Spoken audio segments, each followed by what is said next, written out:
세상 물정에 너무 밝을 필요는 없다.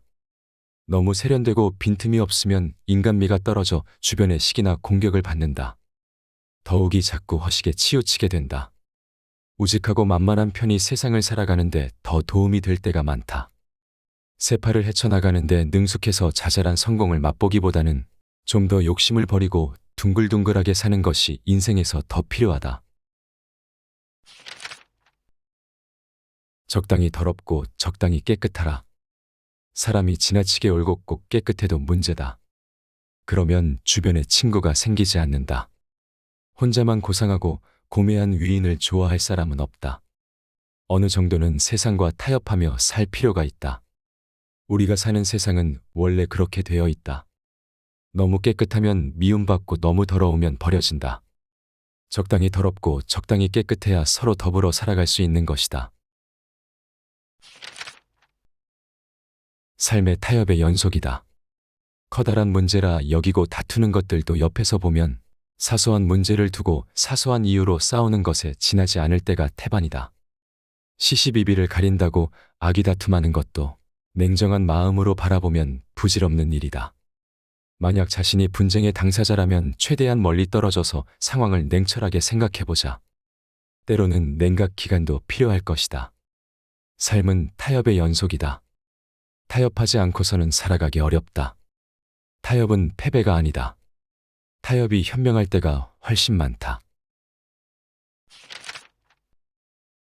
무리하지 않는 삶이 잘 사는 삶이다. 세상살이의 기본은 모나지 않게 사는 것이다. 다시 말해 무리하지 않는 것이다. 남들에게 피해 주지 않고 원망 살 일을 하지 않았다면 잘 살고 있다고 봐도 무방하다. 언뜻 성공은 결과로만 평가받을 것 같지만 실제로는 그렇지 않다. 잘 나가다가도 그 과정이 정당하지 않은 것이 드러나 한순간에 몰락하는 경우가 매우 많다. 좋은 일을 하더라도 상대방이 알아주고 감동하기를 바라다가 애써 한 선행의 의미가 퇴색되는 경우도 많다. 그렇다고 모나지 않게 사는 것이 쉬운 일은 아니다. 그래서 별탈 없이 일생을 유지하다가 가는 사람이 삶의 달인이다. 안락함이 사람을 망친다. 젊어서 고생은 사서라도 한다. 는 말이 있는 까닭은 그 경험이 몸과 마음을 단련해주기 때문이다. 사람은 누구나 편하고 싶어 한다. 그러나 단련되지 않은 몸은 있는 대로 살이 쪄서 온갖 질병을 부른다. 단련되지 않은 마음은 물러터져서 작은 일에도 큰 상처를 받는다. 힘들 때 얻은 경험은 모두가 삶에 좋은 약이 되지만 안락함에 빠져 있으면 삶을 망치는 독약에 둘러싸이게 된다. 허세는 스스로를 속인다. 겉으로 드러나는 모습에 치중하다 보면 참모습을 알 수 없다. 대개의 사람들은 겉모습에 현혹되기 때문에 내가 꾸미고 감출수록 스스로를 객관적으로 볼 수 없게 된다. 사람들은 겉으로 보이는 내 모습에 따라 나를 대할 뿐이다. 또한 어느새 나도 나의 그런 모습을 진짜라고 착각한다. 나 자신을 제대로 보지 못하면 삶의 방향을 놓치게 된다. 잘못된 판단과 잘못된 투자로 이어지기도 한다. 나를 객관적으로 보려면 허식을 벗어 던져야 한다. 가정의 화목이 우선이다. 가정은 우리의 안식처다. 집안이 화목하지 않으면 무엇을 이루든 사상노각에 불과하다. 진리는 다른 곳에 있는 것이 아니다. 우리의 일상생활에서 찾아야 한다. 가족은 모든 것이 시작이자 끝이다. 복을 얻겠다 명상하고 호흡하고 참선한들 가족이 평안하지 않으면 아무 소용없다. 늘 좋은 사람만 만날 수 없다. 운명을 바꾸려면 성격을 바꿔야 한다. 사회생활이 어려운 이유는 늘 좋은 사람만 만날 수 없기 때문이다. 성격이 불같거나 차가운 사람도 있고 옹졸하거나 고집만 부리는 사람도 있다. 그런 사람을 피할 수 없다면 호두처럼 딱딱한 껍질을 두른 채 스스로를 지켜야 한다. 결국에는 안 봐도 되는 때가 온다. 다만 그때까지는 그들을 반면교사 삼아 자신은 절대로 저런 사람이 되지 않겠다는 의지를 다지면서 여유와 온정의 마음을 잃지 말자. 언젠가 반드시 복이 올 것이다. 감정적으로 대응하면 안 된다. 남이 내게 하는 말과 행동 하나하나에 감정적으로 대응하는 것은 어리석다. 심지어 칭찬도 곧이곧대로 믿어서는 안 된다. 대부분의 속임수는 기분 좋은 말로 시작되니까. 그렇다고 즉시 눈치챘다고 말하는 것도 곤란하다. 더 교묘한 속임수를 야기할 수 있기 때문이다. 알더라도 안 속으면 그만이다. 그러면 머지않아 이 사람은 속일 수 없구나 하고 깨닫게 된다. 사람 다루는 두 가지 요령. 이른바 사람 다루는 요령의 기본이다. 잘못을 지적하거나 꾸짖는 목적은 비난하기 위해서가 아니다. 상대가 자신의 잘못을 깨닫고 받아들여 변하도록 하는 것이 목적이다. 그런데 너무 궁지로 몰아붙이면 심리적으로 빠져나갈 곳이 없어 반감이 일어난다. 이른바 억하심정이 생긴다.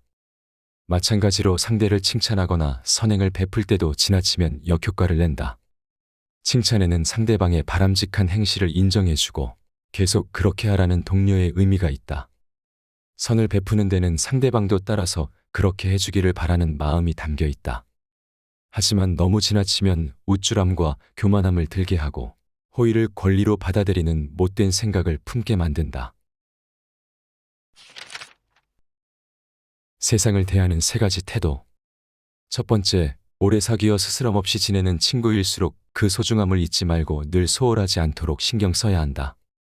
이런 친구를 잃는 것은 자신에게 엄청난 타격이 된다. 두 번째, 뭔가 애매하고 복잡한 상황에 처해서는 오히려 태도를 확실히 하는 것이 좋다. 그래야 나중에 상황이 온전히 드러났을 때 낭패를 피할 수 있다. 마지막으로 중요한 자리를 벗어나 퇴물 취급을 받는 사람이라면 더욱더 예를 갖춰 대해야 한다. 독수리는 날개가 부러져도 독수리다. 실제로는 힘이 없는 게 아닌 경우가 많다. 물론 그렇기 때문에 예의 바른 척 연기를 하라는 뜻은 아니다. 당연히 진심이어야 한다. 은혜와 위험의 두 가지 원칙. 존경받는 리더들의 공통점이다. 결국 사람을 다루는 문제인데 그 핵심을 찌르고 있다. 대부분의 사람은 10번 못해주다가 한 번 잘해준 사람에게는 좋은 마음을 품게 된다. 반대로 10번 잘해주더라도 한 번 못해주면 실망하고 심지어 원망하는 마음을 품기도 한다. 다른 사람에게 베풀 때 항상 이전에 베풀었던 크기가 기준이 된다. 전보다 커지면 사람들이 감동하지만 작아지면 실망한다. 위계 질서를 세우거나 위험을 보일 때는 반대다. 천성적으로 사람은 자신이 누군가보다 낮은 위치에 있다고 느끼기를 싫어한다. 그러므로 애초에 기강을 잡으려면 처음에는 뒤에서 욕먹을 것을 감수하고 아예 강하게 나가야 한다. 그러다가 점점 부드러워지는 것이다. 그러면 피도 눈물도 없는 독종이라 생각했는데 지금 보니 너무나 따뜻한 분이었네 하면서 존경하는 마음을 품게 된다. 앞의 내용은 사쿠 야스시가 지은 삶이 무거울 때 책은 담을 읽는다를 참고하였다. 중용이 점점 중요하다는 것을 느낀다. 적당한 선에서 타협하고 너무 욕심을 내지 않고 무리해서 삶을 이끌어 나가지 않는 것이다. 그렇다고 아무런 노력 없이 아무런 욕심 없이 살아가자는 이야기는 아니다. 내가 생각하는 중용은 사소한 일에 에너지를 소모하지 않는 것이다.